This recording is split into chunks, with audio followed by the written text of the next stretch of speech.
Om Sadashivassamarambam Shankaracharyamadhyamam Asmadacharyaparyantam Vande Guru Paramparam Om.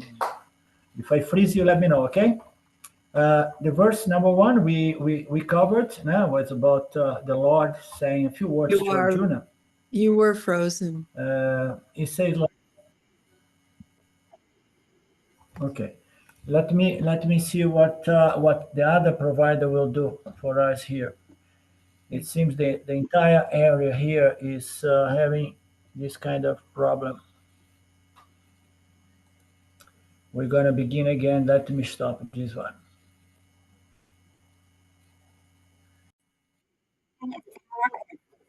Okay, here we go. On the verse number one, Krishna began the dialogue saying that you should take refuge in me, Arjuna. How so? By being a religious, spiritual person and practicing the yoga I have been promoting here. And the mind must be focused, must be really prepared by upasana to be absorbed in this search for the Lord, which is the search for the self. So yeah, now I remember we did the last week. That's how you will come to know me completely and doubtlessly. Therefore, I will begin teaching Arjuna. Listen carefully. Okay, we have seen this.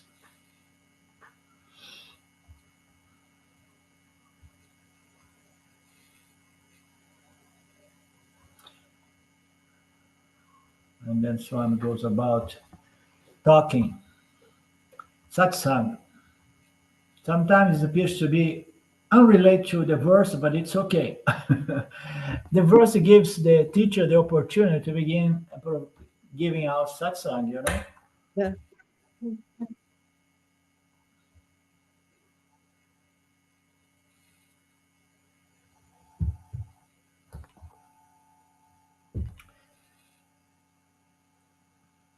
And then, let me see. What is the number two? Okay, I mean, he said this way you will really get this job done. Okay, you have to listen to the teachings and with a lot of focus and determined, putting up a lot of effort. As we know, the spiritual elevation is an uphill process, and you need to be humble. Therefore, you search for the nature of God to keep your ego in check at all times. No? And then this way, if you meet three conditions, you will succeed. Okay. These ideas are going to be magnified by Lord Krishna later on.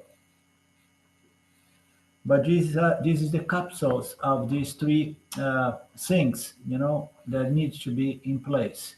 So what are the three conditions that this verse is suggesting? One is keep God as your destination. Okay. It's not like keep my enlightenment, my knowledge, it's keeping God as your final destination, because it's much easier. You go about this search looking for the true nature of God as the Atma, as the self. So keep God as your destination. So be a religious person because it helps to prepare and purify the mind.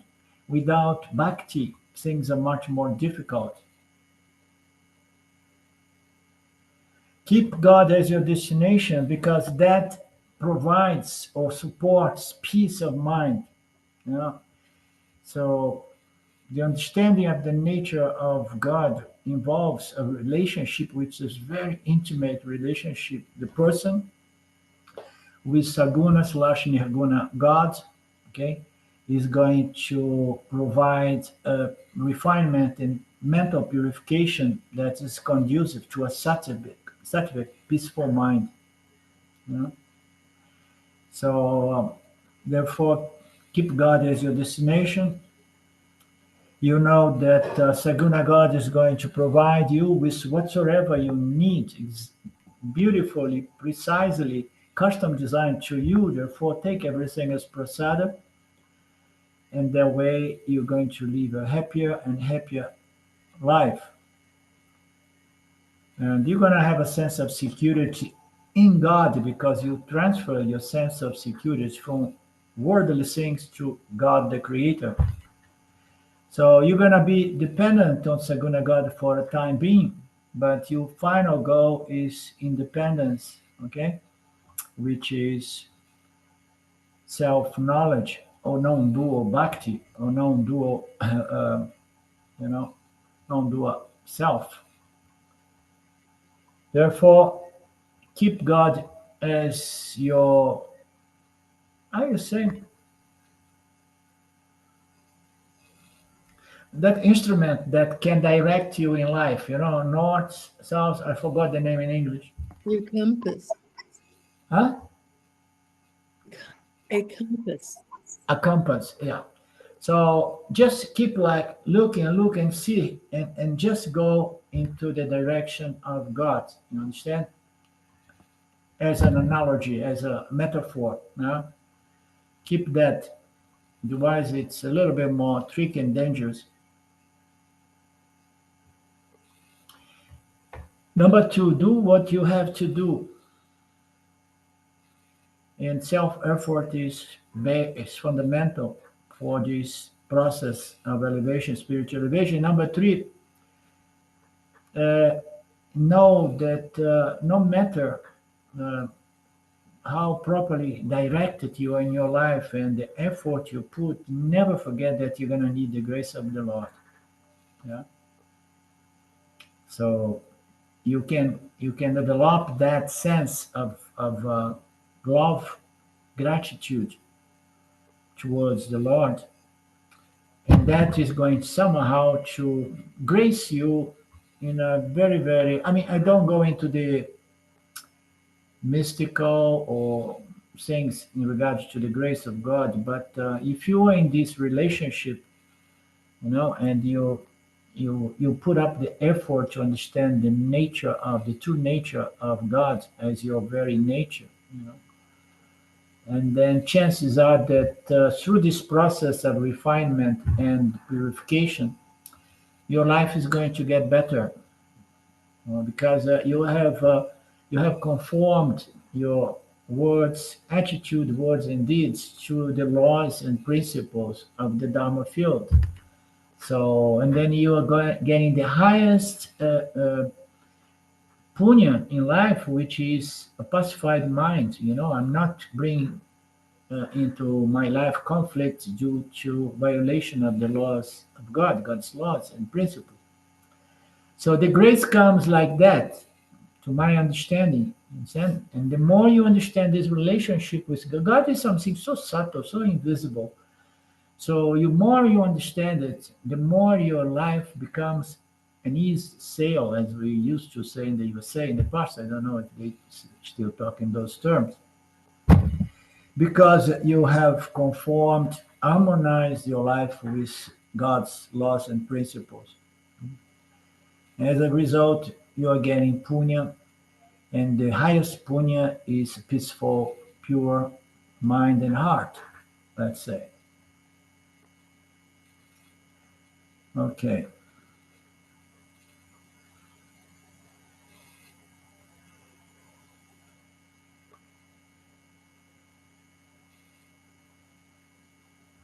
The verse number 2. I shall completely impart to you this jnana, along with vijnana, gaining which knowledge nothing more remains to be known or gained in life. This is one of my favorite statements, and they are so easily misunderstood, because people may think that, okay, now I got everything in life. No, you have got to have the peace that passes common understanding.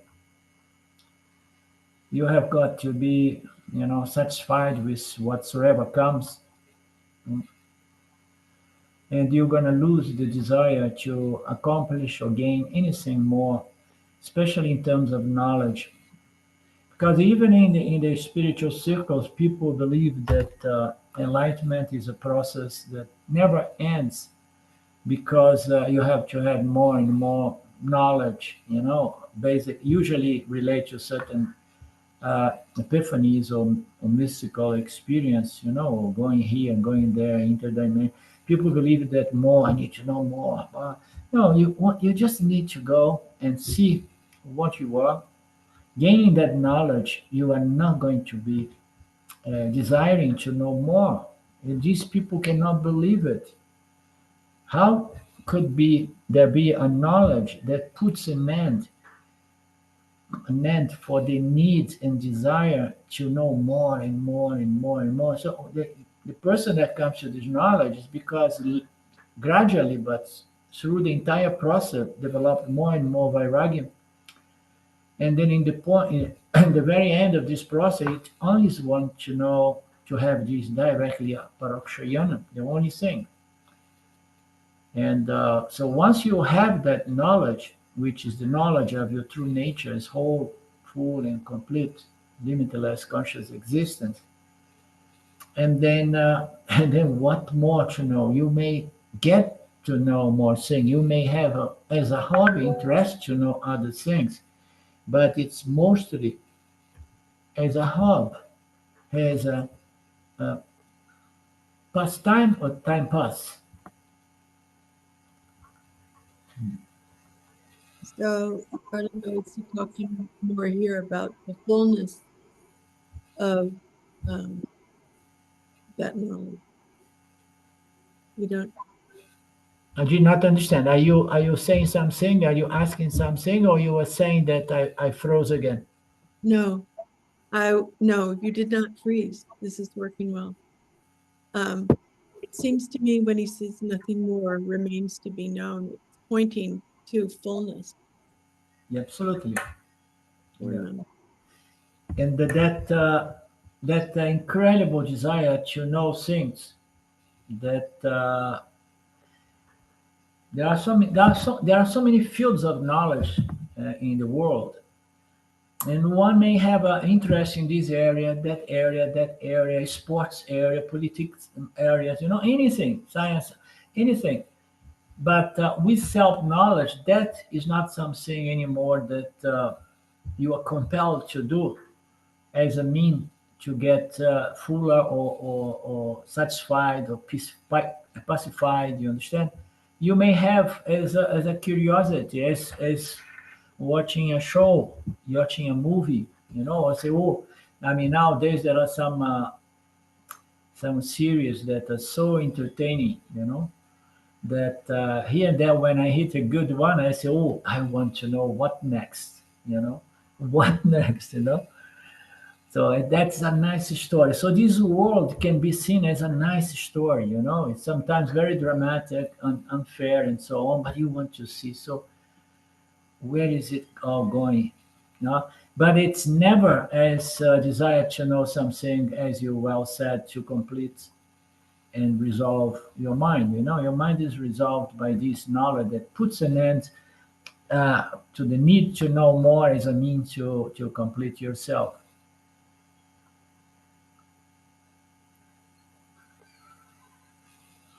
There is nothing to be known in life anymore. So people need to understand that, because there are so many things. We are so ignorant in respect to all kinds of science, medical and any kind of science, because nowadays they even call political sciences. Everything is a science, supposedly nowadays. So there is so much to be known because we know so little in this field of objective knowledge. So there is a lot more to be known, but none of this is something that you are compelled to know. Otherwise, your mind is disturbed. Understand? I know I have to know, otherwise my mind is totally disturbed. Yeah. No, there is nothing more to be known in this life. There is nothing more to be experienced in this life. Krishna continues with this introduction. And he talked before about getting a complete knowledge. You know? This complete knowledge, in all of this knowledge being spoken here, is the knowledge in regard to the nature of God. And as we know, God, Jagat, and Jiva, we all have two natures, the higher nirguna nature and the inferior saguna nature. So the complete knowledge is to know both the higher nirguna nature of God and the lower saguna nature of God. If you have this both knowledge of Ishvara and Brahman, yeah, and then you have the complete knowledge.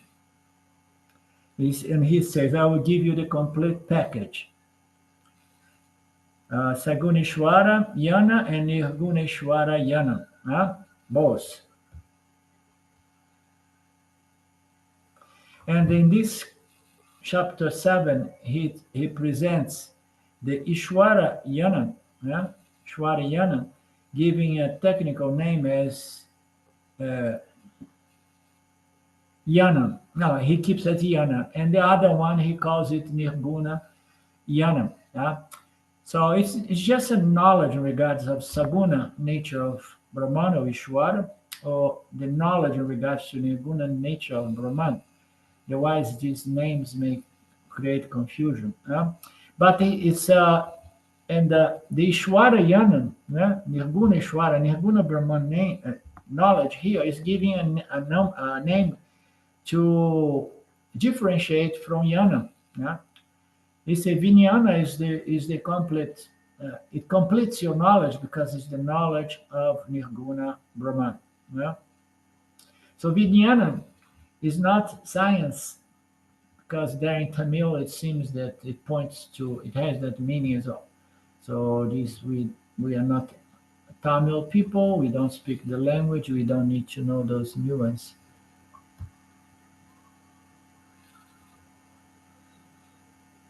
Yeah, so I'm going to impart you both, Saguna and Nirguna Brahman knowledge. And the beauty is another secret. The beauty is when a person is at Saguna Ishvara Yana level, that person will see the vision between God and devotee. So for as long as we see Brahman or God as something other than ourselves, we need to be a devotee and we need to take the opportunity to develop more and more devotion, bhakti. Right?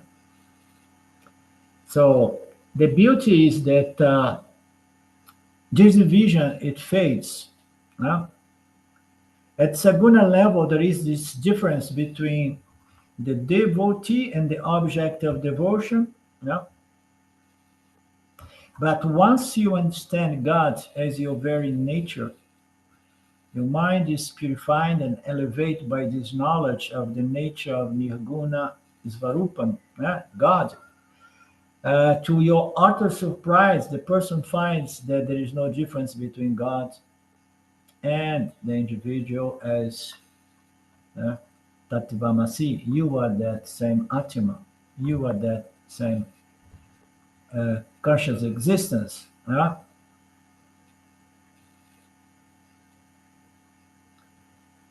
So when some people, they go about in their life being a devotee in duality, in the language of Swamiji, is the triangle format. I myself, this world before me and God, so I'm going to lean in God, not on the world, to be a happy and grow, that person and grow. So once we go through that for a certain period of time, it's different for each one of us, it comes a point that he says here, Swami, that a surprise happens, almost as if his utter surprise, you're going to find that there is no difference. So can it happen without the help of the scriptures that, guide you in that direction? Because we know that coming to the Upanishads, that to Vedanta, we're going to be told exactly that to begin with. You are that, what you are seeking. You are seeking God, you are seeking consciousness. So you are that. Yeah?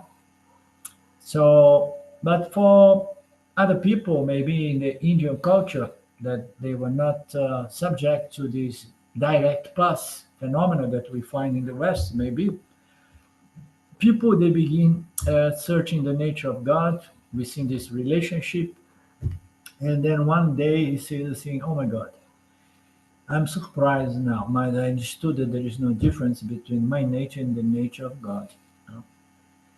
So is that possible? I'd say yes, it's possible, yeah, as a surprise. But I would say that more often than not, it's not a surprise, because from being in the triangle format, you move into binary, and then there you know that there is only consciousness, yeah, and which is satya, and the world that is not real. It's just a meteor, apparent reality. So, and you know that the scripture is saying, "This is my very nature. This is consciousness, existence, my very nature," and so on. Yeah? And then one goes through the teachings, goes through all the simple but profound analogies and metaphors, such as the wave and the ocean and the water. Yeah? So different forms, different minds, yeah, but one single consciousness of limitless nature. So when you observe in this, in the name form, you see the difference when you just melts your sense of identity. When you transfer your sense of identity from the wave to the ocean, and at that point you find a very beautiful. I got a description from somebody yesterday in Portuguese language about epiphany that this person had decades ago, in which he was one with God and everything. So these epiphanies come. The guy wants to know why it came, and if that is all there is to him getting contact and with God and knowing the reality. And then I asked him a few questions. I think I mentioned to you that, and then he answered me, and he gave enough indication that it was a wonderful experience, but remains in the past as a memory. From what he says, I can tell that he did not get the real knowledge. You know. So if you identify with the ocean, you're gonna feel the oneness that a lot of people talk about, this experience of being one with everything, you know. So Jesus, you identified with the ocean, you know, the ocean. We all one, huh? There is only this ocean of God. On another level, if you identify with water, and then you are free even from the ocean. Okay, so you are the very substantial, essential nature of the ocean. You know? You lend existence to the ocean, and which is a symbol of God and Ishwarana, and you lend existence to the waves and to anything out of that ocean. So you identify with water, and then you are really identified with Satchitananda Brahman. Wave and water uh, are no more distinct. You see that the wave and the ocean, they are all water. They are just myself. Similarly, Saguna Yanam means Beda Yanam. Nirguna Yanam means Abeda Yanam. Can you understand two words? Beda means difference between God and Jiva. Abeda is no difference, oneness, oneness. So that's Yanan, which is the knowledge. I am the ocean, you know, is equal to Beda Yanan. Okay, it's not the final knowledge. No?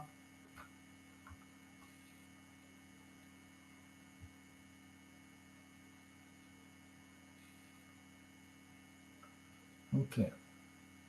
Beda means difference. God and Jiva there. I'm a devotee, and sometimes I merge and melt in God. Those epiphanies, they are usually about that, you know.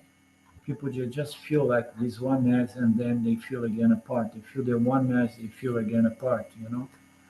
But if you go to the next step and you identify with water, which is the nirguna antima, and then you will find out that nirguna atma is the same for these three entities or principles, yeah? Jiva Atma, Ishwara Atma, and Brahma Atma or Paramatma. So Vijnana is equal to a Veda Yana. Yana is equal to a Dvaita Yana.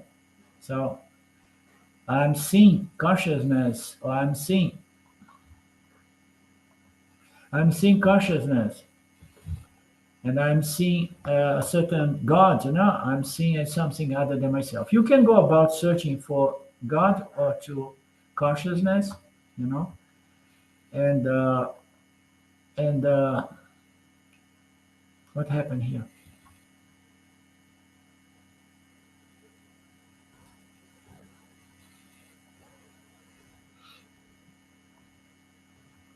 You can go about searching in the nature of God, or you can go about searching the nature of consciousness.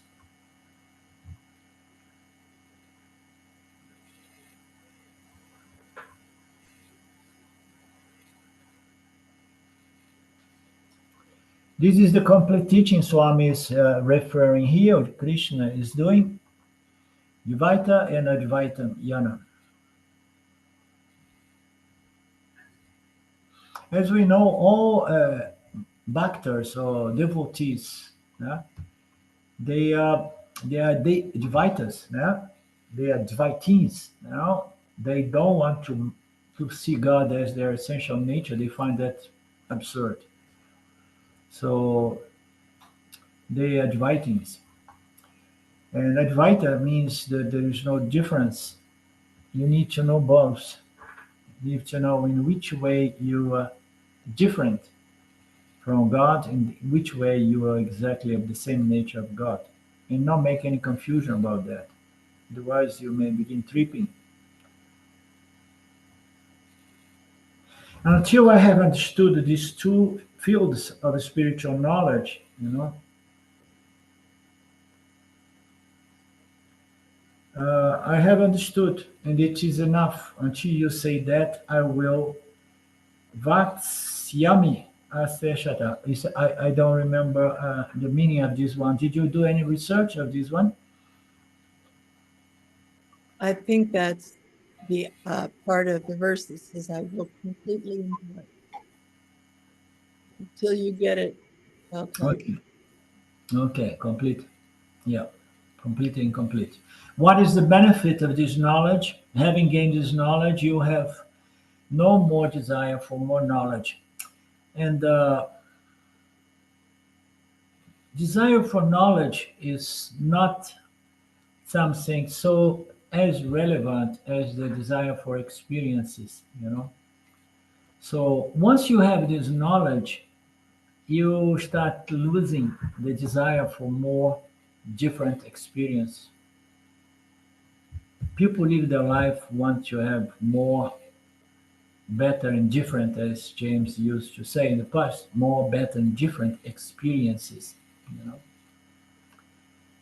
So knowledge, you don't have any fantasy that any knowledge could have make you happier or more secure and more satisfied. And experience is a kind of indifference that is more, even more tangible, you know, in the mind of Yanni. As you know, I'm just good on my own. I have experienced enough, you know. Let's travel. Let's go here and there. I met with I spoke yesterday with one of my students. She's my student in Brazil for almost 10 years. And she was just telling me that she came back from a trip. She went with her husband in one of these cruise ships, you know, I forgot the name of this and they went through all this tourist place, in the northern hemisphere there. And anyhow, I was listening to that. I say, oh my God! I mean, if even people would pay me, I would never go to that. Just imagine to be surrounded with so many samsaris, extreme samsaris. Sometimes I'm wondering, I mean, why? Why to do something? Maybe it's because the husband is a samsari, but she's also samsari. Most people are samsaris. They want to get something from more experience, as if experiencing objects or having objective experience could help them with their fundamental problem.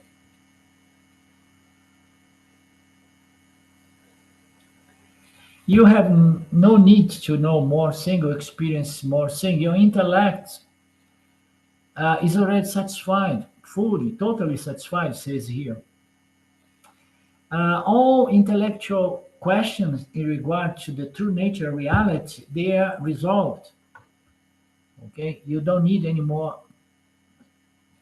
uh, spiritual or philosophical knowledge. And here he says, experience of samsara. A person experiences samsara at three levels. We know that you experience samsara wanting to have sensory experience again and again that gives pleasure. And then there is the intellectual samsara that I want more knowledge, more objective knowledge, more, spiritual knowledge. And here Swam brings that point. There are three levels of samsara. The very dense, the most gross aspect of samsara is on the physical level. These people, they talk about food, and then when they get old, they talk about disease. When they're young, the disease did not settle in, but they are just so, densely associated to the physical body and the pleasures that come through. They are going to be concerned with old age and death. All the time they are going to be. Older people talks about disease. When I was younger, I would say, oh my God, these people, they only talk about disease. Why? Yeah. Now I understand, because the body starts getting disease, unease. And people are so afraid that they keep talking about that. Oh, and some people, they say, oh no, my condition is much worse than yours. You know, you should have more sympathy to me because I have a failure here, failure there. They talk about all these things all the time. My father, oh my God, 95 years old, he talks about these things all the time.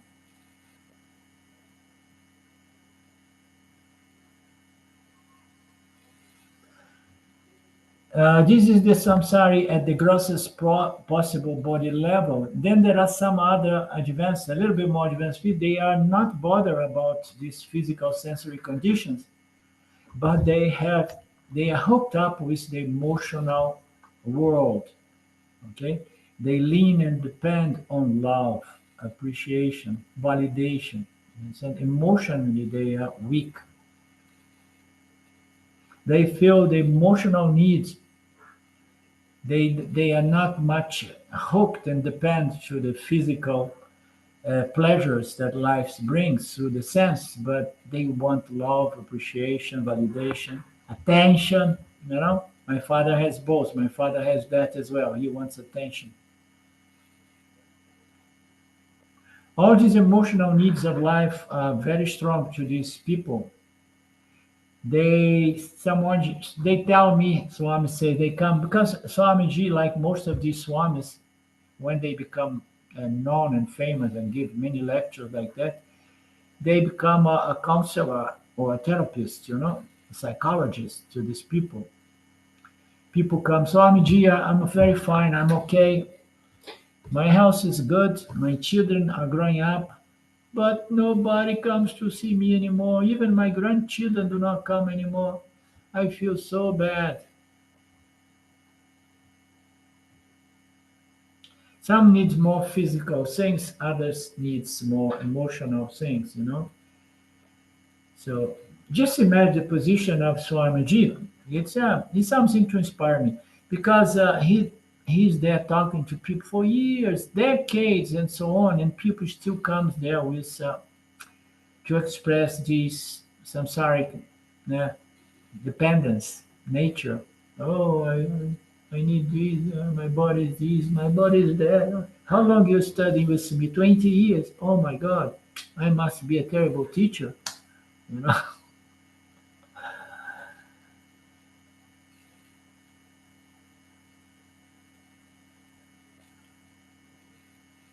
My children take care of me. They don't spend time. They don't give me attention. They don't even call me.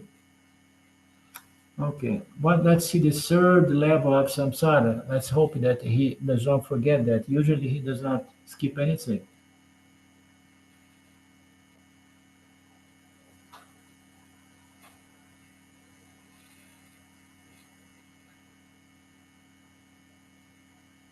Oh, he says something here. People, they want to talk. Why can't they ask me, how are you, my children and my friends? So they need physical things. They suffer from emotional deprivation. So that's why they look for something all the time. If anybody comes, they want to talk. So thus emotional needs is there, and they want love and attention, validation, approval, care, compassion, companionship. These are all the emotional samsaric. As long as I depend on the external physical factors or emotionally, I am a samsari. One is the grossest, the other is in the middle, yeah? Emotional samsari.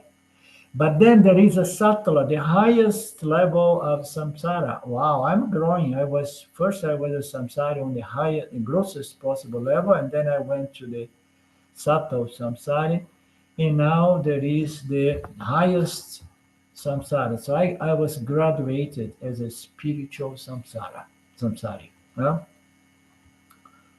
they don't need any of those things. This person is an intellectual. Most of the scientists come under this. They have got burning questions regarding knowledge and ignorance. They want to know about the laws of creation, how creation came about. He's talking about the scientists. They wonder, they have questions, and they want to search for the answers. You know?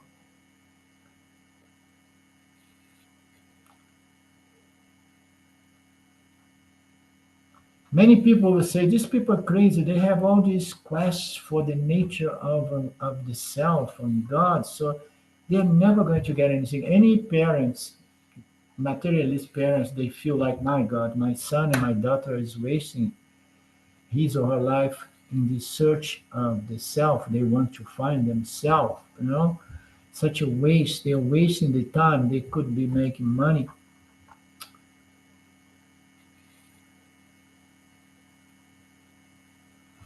So this is the mind of scientists. What is consciousness? Is the science of consciousness. This is on the more the philosophical, spiritual philosophical level. You know, I want to know the true nature of reality. I want to know what is this consciousness, or meaning to say the mind. I want to know God because I understood that there is a creator here, finally enough. People who, when they're involved in this quest, they have no time to talk to children and not even to their wife. They do not feel that there is need to talk, but the wife wants talk, wants attention. The wife was crying. He was saying, the wife was crying. Do not, why my husband do not see? She was with tears in her eyes because the husband does not give her love and attention. And she said, can't you see my tears? Can you recognize my tears here? You don't give me attention. You don't listen. You don't, you know, love me. And then this person is look at the tears and say, of course I saw your tears, you know. And what it is NaClH2O, you know. He gave the chemical description of a tear. It's just water with a little bit of salt, dear. Never mind. And then the wife is going to cry more and more and more. And then he says, watch out, don't waste this water. There is a lot of salt. At least put it in a pot to cook the spaghetti later on, you know.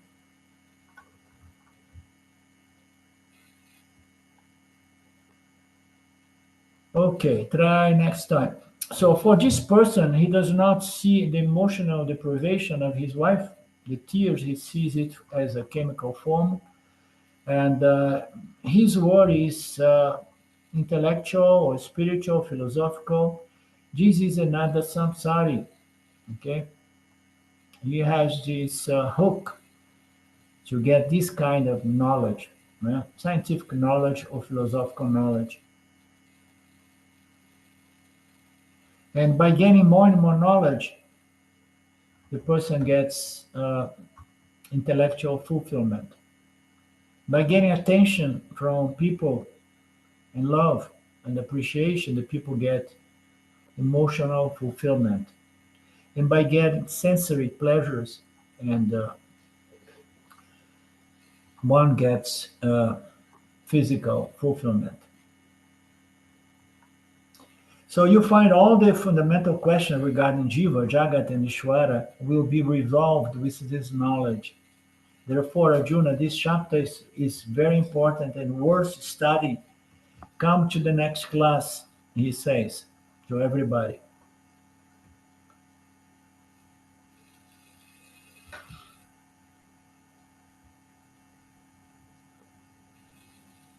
So Ami reminds us that from this chapter to the 12th chapter is all about the nature of God. Mostly, not everything. Very, very elaborately discussed all of this. This knowledge of God, Krishna introduced by the name of Jnana. And Vijnana is also the nature of God, but Nirguna God. The lower nature and the higher nature of God. We will be getting the details later. Lower nature represents Saguna nature, the nature with attributes, God with attributes. So Jiva Atma is made out of Jiva, the material, the body, mind, sense complex is Jiva, and then Atma is the self. So there is an element of attributeless Atma to the Jiva. So the Jiva is a very interesting thing because, I mean, Ishvara as well, you know. Saguna Ishvara has both natures, which is the attributed nature as pure intelligence, or attributeless nature as Nirguna conscious existence. So the higher nature is the formless or Nirguna nature. When the Lord is seen with form as a deity, there will be duality, because once the form and the name comes, vision exists. If there is a shape, there is a name to that shape, and there is distinction between all objects, and the seer, the experiencer of this object, see not only the object distinct from one another, but you are distinct from each one of these objects. Anything that has got a form is within time and space, will live within plurality, duality or plurality. Therefore, this nature Saguna is going to create many divisions.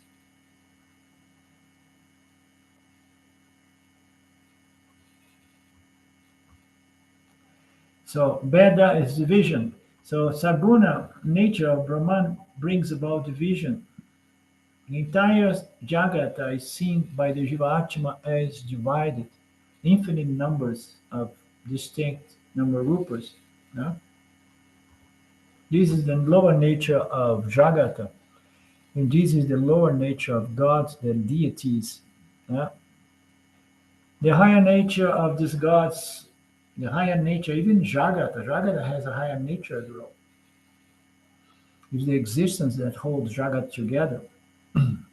is is attributeless existence.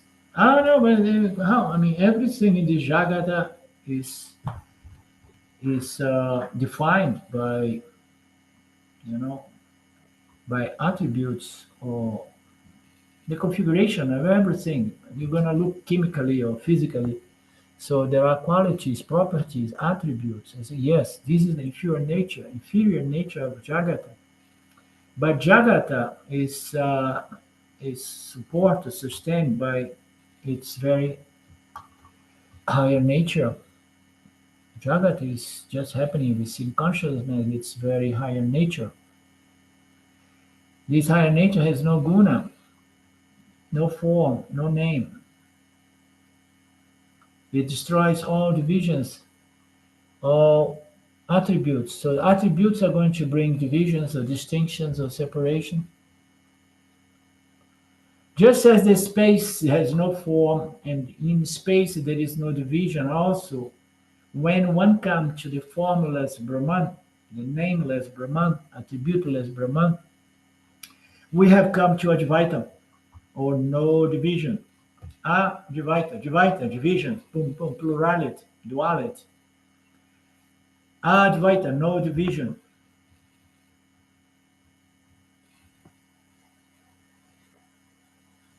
So many people in these spiritual circles, they use this word Advaita, and they teach Advaita all the time. They have no clue what it means, Advaita. It's not a whole made out of part. They think that Advaita means to say, so you become one with the ocean. As the ocean, everything we all one.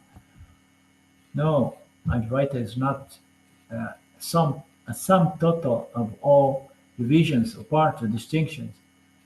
Similarly, when we come to the formless, nameless, attributeless God, all the divisions dissolve.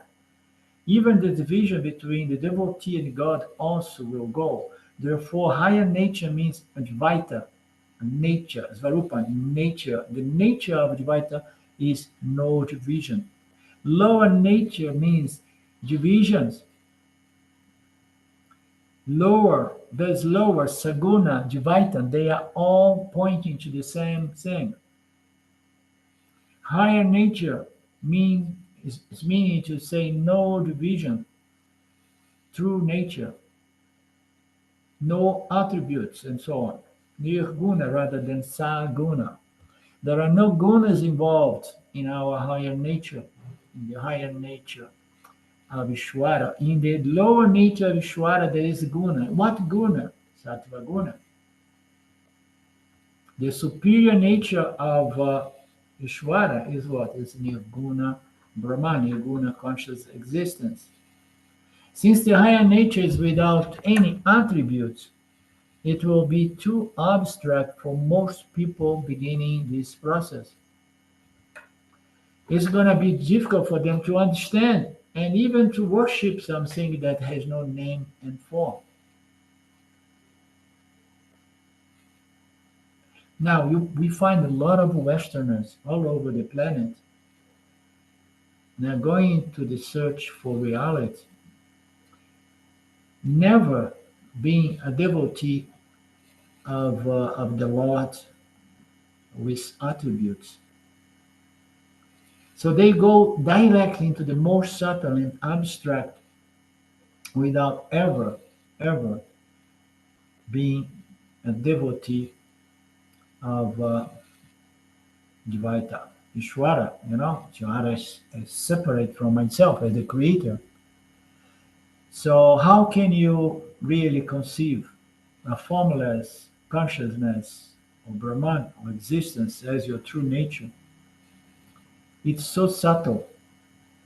It's so subtle to discriminate and understand the difference between the intellect and this Satchitananda nature of Brahman.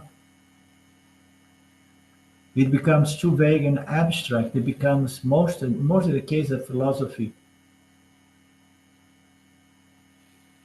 Therefore, Nirguna Brahman is incomprehensible for a beginner and also as well as an object of worship.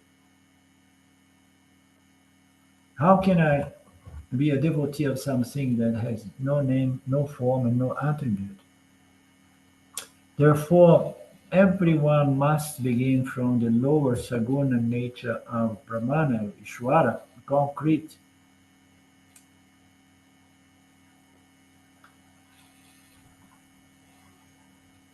And Swami made a very nice, stupid joke here. I can just imagine his face having a little laughter. See, it's not concrete that you immediately make roads in concrete. At least they used to do that in the past.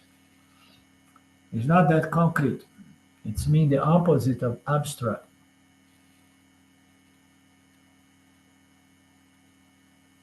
Meaning all descriptions of these deities, meaning to say Saguna, Ishvara, is much more tangible. Therefore, the scriptures prescribe jnana as the first stage, jnana, knowledge in respect to Saguna, Ishvara. The next stage, and therefore everybody should travel through Saguna to Nirguna, from Advaitam to Advaitam, from concrete to abstract, from jnana to vijnana. Therefore, Krishna said, Arjuna, do not worry, I will give you both.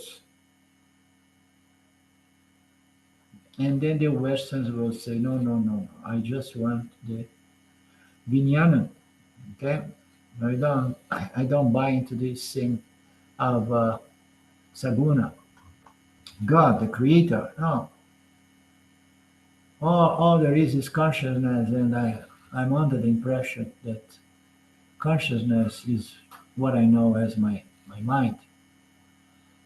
And I heard that my mind is of limitless, infinite nature, and that gives me such a sense of superiority to everybody who did not hear that message, or did not contemplate on that message. Don't worry, I will give you both jnana and vijnana. Therefore, he says jnana, deham, Dvaita as well as Advaitam. I will reveal both the Saguna nature and the Nirguna nature of Brahman. Saguna nature of Brahman is total omniscience, intelligence, supreme, which is different from your Saguna nature. You know nothing almost, but you can know yourself. So be devotee of Saguna Ishvara, because this is the supreme knowledge, the supreme intelligence. And I'm going to give you the teaching of Nirguna, which is Nirguna nature of God as identical to your Nirguna nature. It's very simple and easy to get the Nirguna nature of Ishvara as identical to yours. But to see the Saguna nature of Ishvara as identical to you, it's impossible. You will never be able to equate your Saguna nature with the Saguna nature of Ishvara. I will reveal both, but first you need to understand how big this Saguna Ishvara is, how huge it is, this intelligence and knowledge. I will reveal both, therefore be a devotee of Saguna Brahman, and slowly you will grow to enter into the teachings which are going to reveal the true nature of Ishvara as Nirguna, as identical to your true nature. This is going to happen, I promise. Krishna says, completely, doubtless knowledge, convincingly, rational in logic. Oh, no, now you killed it. Rational in logic. Now I want it intuitively. Yeah? I just want it to get it by certain transcendental epiphanies. No, I will reveal it by pure logic. Oh my God. No, we don't want it anymore.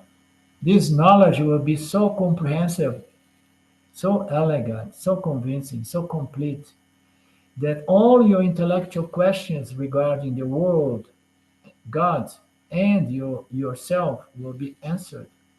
It's all of one single nature, which is Satchitananda Brahman, conscious existence. Human intellect wants to know three basic things. That curiosity, that search for knowledge is there in every human being, even at young age. We have this question.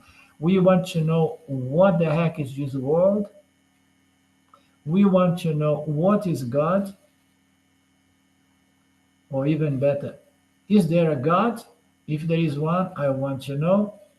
So questions regarding the world, questions regarding the God, and questions, of course, regarding what am I?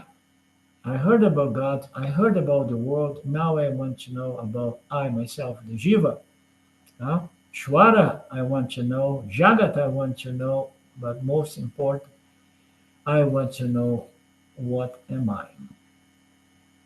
Why I was born, what I'm doing here, what's going to happen when I leave this body.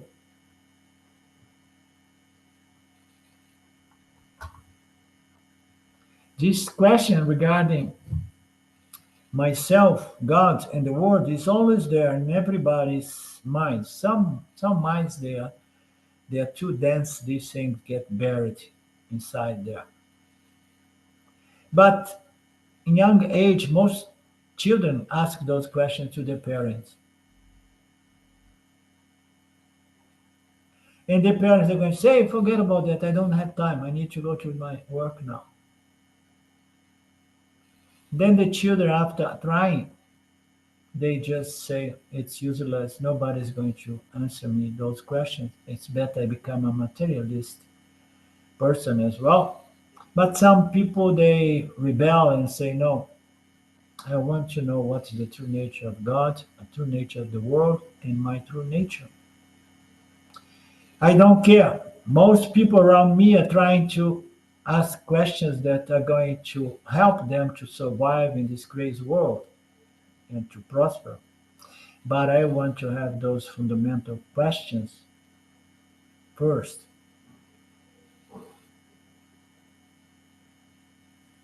Until these questions are answered, the human mind will be disturbed.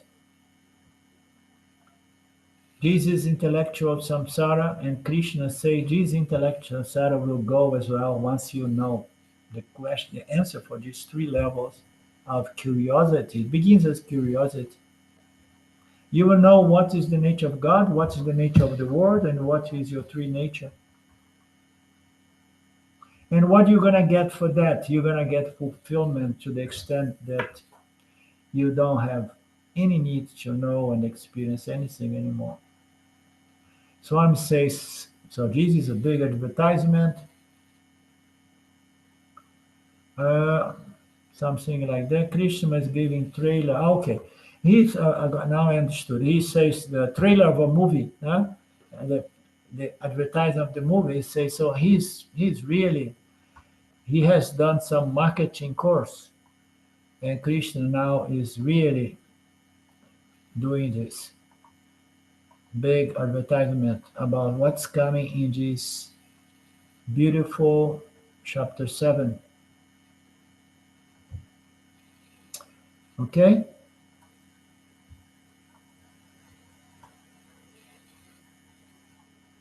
Next week we begin from this page, 1398. Okay, you guys remain so quiet. Anything to say? Anything to comment? It was a beautiful satsang, Arlindo, so thank you for giving it today, for taking your time. But also I was thinking the system's very intelligently designed, the system of Vedanta, because by studying and getting devotion to Sarguna Brahma, by that way we're winning grace, which we will need when we come to the Nidhyadhyasana stage and for later stages of the journey. So all the time we're accumulating grace and Puna Karma as well to continue our journey. Absolutely, totally. Yeah, totally. But it remains a mystery that materialist people come to Vedanta and they never have any inclination, devotional inclination towards the Creator, you know. It's very interesting, this. I mean, not the traditional Vedantins. I'm talking about the Westerners that somehow got into Vedanta through Shining World. Many of them, or some of them, they don't have this inclination. I remember the first time I met together in one of the seminars, I found like, oh my God, these people here, they're really intellectuals, mostly, you know. Many people. Yeah, really, I think the journey is limited in that way. That's going to be a limitation, you know. There's got to be I that see. desire to know Ishvara as well. I see a little bit of that as well in my Brazilian group. I hammer on this devotion, it's relationship, yeah, between the Creator. But I have a lot of people that they want the knowledge without having to go through devotion. You understand? It's so stupid because that love of Ishwar just makes everything so beautiful that Yeah, they're missing out. It's really sad. You have to have compassion. yeah. I guess in a recent class in Portuguese, I said something like that. Like, so people, they, there's some side that they want to have attention, love, and so on. They want love and they want to love. They're always looking for a partner that they can exchange love. So I say, so if you want love, if you want to love something, so love God, you know, learn to love God, be grateful, appreciative. Develop a loving relationship with God is much safer than a loving relationship with another human being that is going to sooner or later bring conflict and trouble. Okay, okay. Tomorrow I travel. We come back on Sunday. We meet again Monday. Okay, next week we follow our usual schedule. Om Purnamada Purnamidam Purnamudachyate Purnasya Purnamadaya Purnamevavaśiṣyatē. Om Shanti Shanti Shanti Om. Namaste. Love you, hug you, see you. Thank you. Bye bye. How do I close this one here? Okay, many thanks, Alinda. God bless. Bye. Bye now.